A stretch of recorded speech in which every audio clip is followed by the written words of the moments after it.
మనందరం ఎదురు చూస్తున్న దుర్గాదేవి నవరాత్రులు ఎప్పటి నుంచో తెలుసుకుందాం.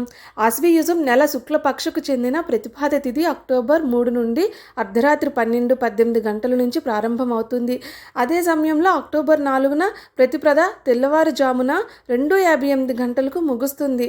అటువంటి పరిస్థితుల్లో శారదీయ నవరాత్రులు అక్టోబర్ 3 నుండి ప్రారంభమవుతున్నాయి. అదే సమయంలో శారదీయ నవరాత్రులు అక్టోబర్ 11న ముగుస్తున్నాయి.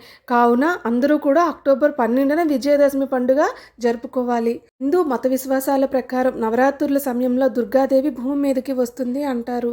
అక్టోబర్ 3 గురువారం రోజు దుర్గాదేవి పల్లకిలో వస్తుంది. తల్లి రాక కదలికల సమయంలో వాహన ప్రభావం దేశం ప్రపంచంపై ఉందని నమ్ముతారు.